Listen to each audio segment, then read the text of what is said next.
माघ मास महात्म्य 14वां अध्याय। माघ स्नान का फल। श्री सूत जी ने कहा, हे ऋषियों, तदनंतर महर्षि वशिष्ठ राजा दिलीप से बोले, हे राजन, माघ मास की महिमा अपरंपार है। माघ मास में स्नान पवित्र यज्ञों के समान सर्वश्रेष्ठ है। अनेकानेक दानों और शुभ कार्यों का फल माघ स्नान से तुरंत प्राप्त हो जाता है। माघ मास में स्नान, ध्यान और दान से सद्गति प्राप्त होती है। पिछले पापों का नाश होता है। घोर पापी मनुष्य भी यदि मकर में सूर्य में माघ स्नान करता है तथा विष्णु तथा शिव की आराधना करता है तो उसके तमाम पापों संतापों से मुक्त होकर सद्गति को प्राप्त होता है। कांचन मालिनी ने कहा, हे राक्षस, तुम्हारे विचार अति दूषित है, परंतु मैं तुम्हारा कल्याण करती हूँ, क्योंकि मैं इस समय संगम स्नान करके आ रही हूँ। मेरे वस्त्र भी गीले हैं, अतः तुम्हारे कल्याण के लिए संकल्प के साथ अपने कुछ पुण्य तुम्हें अर्पण करती हूँ। यह कहकर कांचन मालिनी ने अपने वस्त्र निचोड़े तथा उसका जल एकत्रित करके वह पवित्र जल राक्षस के ऊपर फेंक दिया तथा अपने कुछ पुण्य संकल्प कर उसको दिए। कांचन मालिनी के पुण्यदान से चमत्कार हो गया। राक्षस तुरंत ही पाप योनि से मुक्त हो गया तथा देव योनि की ओर अग्रसर हो गया। माघ मास महात्म्य 15वां अध्याय। गुरु की कृपा। कांचन मालिनी ने राक्षस से कहा कि, हे राक्षस, मैंने तुम्हें अपना संपूर्ण इतिहास बता दिया है। मैं अत्यंत दुष्टा और पापिनी थी। मैंने अनेक परिवारों को नष्ट किया था। राजा सहित अनेक मनुष्य मेरे मोह पाश के बंधन में बंधकर नष्ट हो गए थे। मैंने उनका सर्वनाश कर दिया था।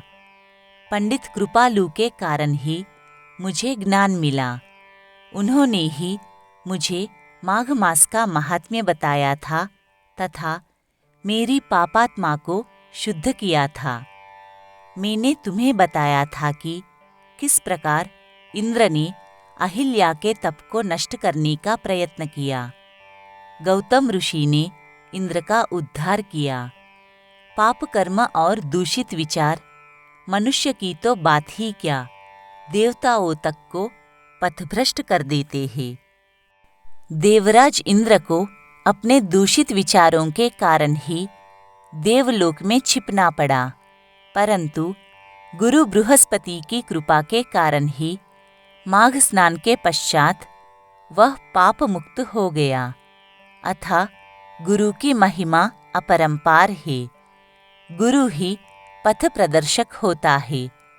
सच्चे गुरु के सत्य उपदेश से ही कल्याणकारी मार्ग प्राप्त होता है तथा उद्धार का मार्ग अग्रसर होता है।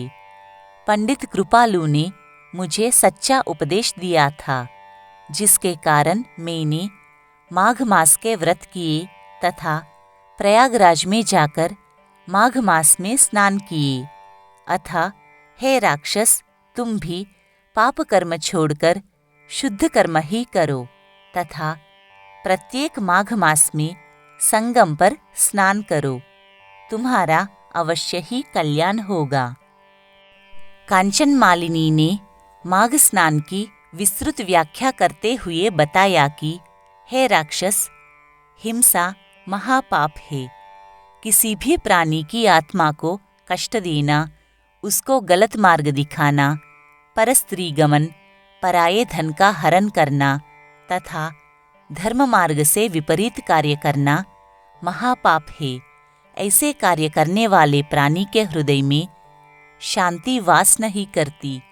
उसका तन, मन, धन पाप की अग्नि में जलता रहता है तथा वह घोर नरक को प्राप्त होता है तथा युगों युगों तक नरक की अग्नि में जलता रहता है।